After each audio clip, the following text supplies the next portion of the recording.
नमस्कार दोस्तों, मैं आपका दोस्त सी एस सुनील गुप्ता और आज हम यहाँ पे बात करने वाले हैं रिगार्डिंग टैक्सेशन और क्रिप्टो करेंसी। सो बिना टाइम वेस्ट किए हुए मूव करते हैं क्रिप्टो करेंसी पे। क्रिप्टो करेंसी और we can say that virtual digital asset VDA. Example क्या है, हमारे बिटकॉइन है, रिपल हुए। सो क्रिप्टो की इनकम पर टैक्स, इनकम आप कैसे निकालोगे? इनकम हमारी निकलेगी सेल्स माइनस परचेज। ठीक है बॉस, सेल में कोई भी फिगर आप माइनस का नहीं करोगे, मतलब उससे रिलेटेड खर्चे सेल से माइनस नहीं करोगे। एंड परचेज में कोई भी उससे रिलेटेड खर्चे ऐड नहीं करोगे। अब मैं इसको एग्जांपल से आपको समझाता हूँ। सपोज आपने एक बिटकॉइन खरीदा 4 लाख का, उस पर आपने खर्चा किया, ब्रोकरेज किया, कोई भी एक्विजिशन कॉस्ट आपने लगाई उसके लिए। सो वो आपके 4 लाख में ऐड नहीं होगा। क्लियर? सेल से रिलेटेड आपने कुछ बेचा, उस पर आपने ब्रोकरेज पे किया। 5 लाख का आपने बेचा, 4 लाख पे बिटकॉइन खरीदा था, 5 लाख पे बेचा। बेचने पे अगर आपका लगता है कोई भी कॉस्ट, एग्जाम्पल ब्रोकरेज और वॉट एवर जो लगता है, अगर आपने उस पर लगा, सपोज 30,000 लगा 5 लाख पे, तो उसमें से माइनस नहीं करोगे। So sales pure sale figure होनी चाहिए, परचेज प्योर परचेज फिगर होनी चाहिए, कोई भी अदर खर्चे नहीं। 4 लाख का खरीदा बिटकॉइन, 5 लाख का बेचा, 1 लाख पे टैक्स। अब गवर्नमेंट कहती है जब आपका 1 लाख हो गया तो आप मुझे टैक्स दे दो, फ्लैट रेट 30%, एजुकेशन सेस लगा दो 4%। अगर सरचार्ज आपके ऊपर लगता है तो सरचार्ज भी दे दो। सरचार्ज मैं बता दूं किन एसएससी के केस में लगता है, अगर आपका एनटीआई 50 लाख से ज्यादा है तो। एनटीआई मतलब taxable income after deduction income जो होती है, अगर 50 लाख है तो आपको सरचार्ज लगेगा। ठीक है भाई। अब यहाँ पे हम अगर नेक्स्ट स्टेप पे बात करते हैं, no benefit of period of holding. Period of holding इसका मतलब क्या हो, जैसे कि आपने देखा है शेयर्स के केस में, अगर आप 1 साल से ज्यादा होल्ड करते हो तो लॉन्ग टर्म, 1 साल से कम शॉर्ट टर्म। लॉन्ग टर्म के अलग बेनिफिट है, शॉर्ट टर्म के अलग बेनिफिट है। But in case of crypto कोई बेनिफिट नहीं आपको मिलेगा। अगर आपने क्रिप्टो 1 महीने पहले खरीदा हो या फिर 10 साल पहले खरीदो, आपने सेल माइनस परचेज सीधे टैक्स दे तो कोई भी बेनिफिट किसी चीज का नहीं मिलेगा, पीरियड ऑफ होल्डिंग आपको नहीं मिलेगी। अब हम नेक्स्ट पॉइंट पे अपने चलते हैं, no benefit of loss. Government क्या कहती है बॉस, कि अगर आपको लॉस है ना तो उससे कोई भी मतलब नहीं। अब मैं इसको एग्जांपल से आपको समझाता हूँ। जैसे कि आपने एक क्रिप्टो खरीदा था 4 लाख का, उसको 5 पे बेच दिया, 1 लाख का प्रॉफिट बना लिया। एक क्रिप्टो आपने खरीदा था 4.20 पे, उसको आपने 4 पे बेच दिया, तो 20,000 का लॉस, 1 लाख का प्रॉफिट। सो अगर यही के शेयर्स में होता ना बॉस, तो ये सेट ऑफ हो जाता कि हमारा गेन से लॉस सेट ऑफ हो जाएगा। बट यहाँ पे उन्होंने कहा लॉस से हमें मतलब ही नहीं, अगर गेन है तो हम देखेंगे, लॉस आप जानो, गेन है तो हमें टैक्स दे दो, लॉस हम कुछ नहीं करेंगे, लॉस से मुझे कोई भी मतलब नहीं। सो उनको, गवर्नमेंट को लॉस से कोई मतलब नहीं, गेन पे केवल टैक्स दोगे। अगर लॉस से उनको कोई मतलब नहीं है तो कैरी फॉरवर्ड लॉस भी वो अलाउ नहीं करेंगे। जब लॉस से ही नहीं मतलब है तो कैरी फॉरवर्ड लॉस का बात ही नहीं आती। अब दोस्तों हम चलते हैं अपने नेक्स्ट पॉइंट पे, which is rebate under section 87A। सो ये क्या होता है? तो रिबेट के बारे में थोड़ा बता दूं, अगर आपकी NTI net taxable income, total income जो डिडक्शन के बाद आती है, अगर वो 5 लाख या फिर उससे कम है तो 12,500 की छूट मिल जाएगी। ठीक है बॉस, ये कैसे होगा? 2.5 लाख तक फर्स्ट जो 250 है उस पर वो तो एग्जाम होता है, जो नेक्स्ट 250 है उसका 5% 12,500 ये आपको छूट होगी।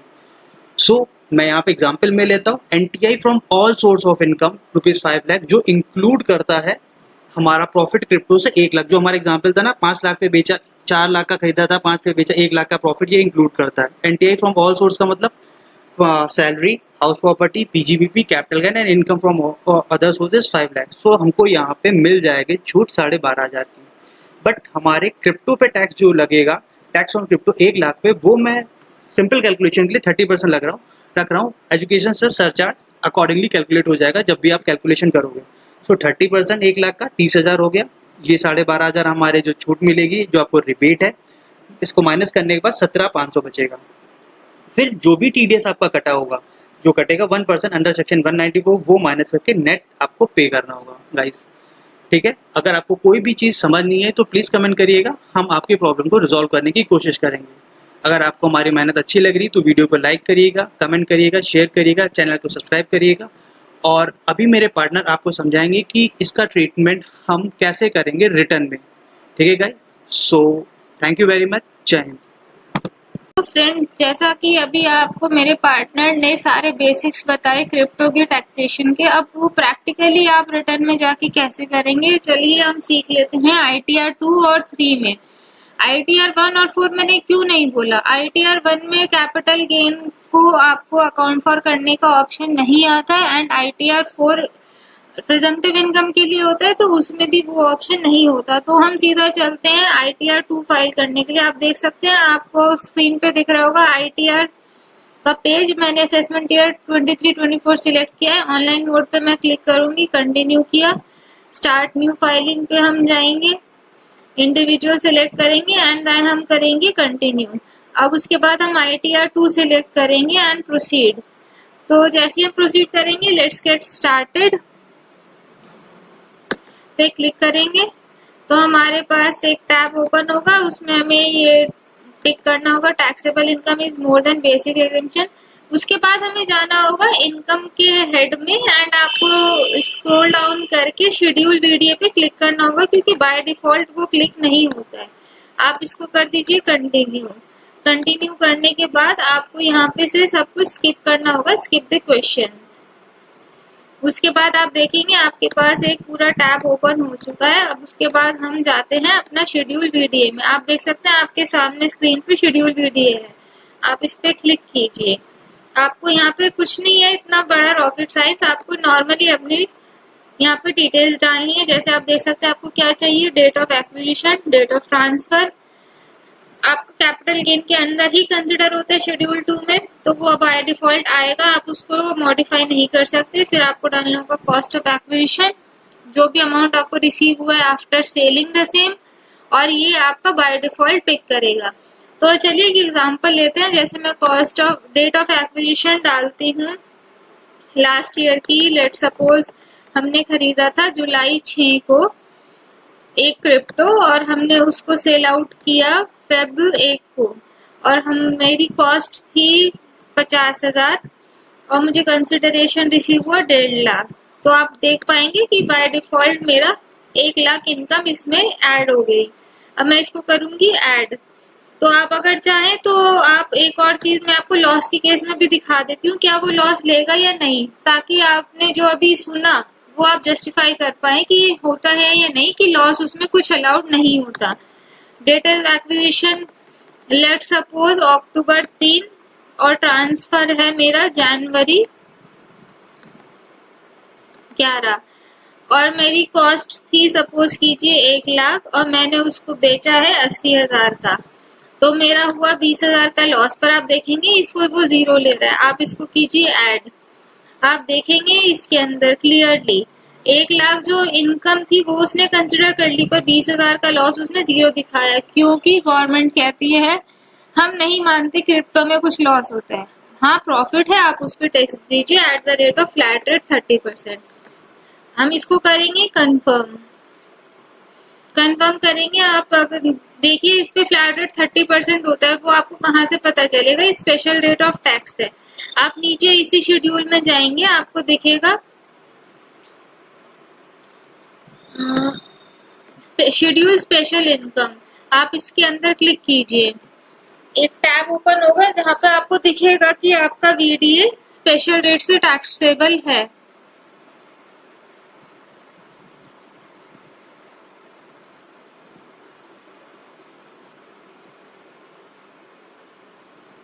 देखिए एक टैब मेरे पास ओपन हुआ है, यहाँ पे बहुत सारे स्पेशल रेट दिख रहे हैं। आप इसको स्क्रॉल डाउन कीजिए, आपको देखिए लास्ट में दिखेगा, देखिए 115 BBH income from transfer of virtual digital asset 30%। आपका जो 1 लाख का प्रॉफिट था उस पर 30% इसने टैक्स कैलकुलेट कर लिया। अब इसको हम करेंगे कंफर्म।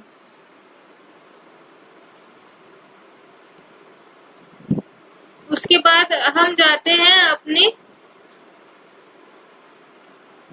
टोटल टैक्सेबल इनकम पे।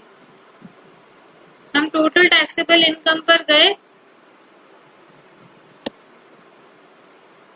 आप इसमें देखेंगे कि जो मेरा टैक्स पेबल आ रहा है वो 30,000 आ रहा है। रिबेट भी मुझे मिल गया 12,500, क्योंकि मेरी NTI 5 लाख से कम थी, तो मुझे 1250 की मिल गई यहाँ पे रिबेट। और मेरा टैक्स पेबल कितना आ रहा है 17,500, और plus education cess and all. अगर कुछ TDS डिडक्ट होता वो भी हमें यहाँ पर मिल जाता उसका बेनिफिट। अब यहाँ पे आप देखेंगे तो आपको यहाँ पे ऑनलाइन पेमेंट करने का भी ऑप्शन दे देते हैं। अगर आप यहाँ से पे करने में जाएंगे तो आपको एरर नहीं होगा फाइनेंशियल ईयर सिलेक्ट करने में, क्योंकि होता क्या है कभी कभी कंफ्यूजन हो जाती है कि कौन सा फाइनेंशियल ईयर सिलेक्ट करना है, कौन सा असेसमेंट ईयर सिलेक्ट करना है, सेल्फ असेसमेंट टैक्स सिलेक्ट करना है, एडवांस टैक्स सिलेक्ट करना है, अदर सिलेक्ट करना है, और उस चक्कर में आपका पैसा हो जाता है वेस्ट, क्योंकि वो ऑनलाइन रेक्टिफाई नहीं हो सकता, वो आपको डिपार्टमेंट में जाकर ही रेक्टिफाई करना होगा। तो आप यहाँ पे नाउ करके जा सकते हैं। तो ये हो गया ITR 2 के केस में हम रिटर्न में BDA को कैसे लेते हैं। अब हम वापस से चलते हैं इनकम टैक्स रिटर्न में। हम वही करंट असेसमेंट ईयर सिलेक्ट करेंगे एंड ऑनलाइन मोड, फिर कंटिन्यू, और हम यहाँ करेंगे start new filing and continue. हम ITR 3 सिलेक्ट करते हैं, proceed and let's get started. अब इन द सेम वे जैसे वहाँ इनकम की शेड्यूल आए थे, यहाँ पर भी इनकम की शेड्यूल्स हमें शो करेंगे। अब हम सिलेक्ट करेंगे taxable income basic exemption limit से ज्यादा है, कंटिन्यू, एंड देन हमें वापस से कहाँ जाना होगा, इनकम की शेड्यूल में जाना होगा। हमें यहाँ पे BDA को सिलेक्ट करना पड़ेगा क्योंकि बाय डिफॉल्ट वो टिक होकर नहीं आता है। आप इसको कीजिए कंटिन्यू। आप यहाँ से स्किप कर दीजिए सारे क्वेश्चंस। उसके बाद हम सीधा चलेंगे अपने BDA के शेड्यूल पर। अब देखिए हम आते हैं अपने BDA के शेड्यूल पर, हम इसको करते हैं क्लिक। तो जैसे अभी हमने ITR 2 में देखा सेम वही प्रोसेस होगा, सेम वही चीज उसने बोली है, date of acquisition, transfer, cost, consideration receive.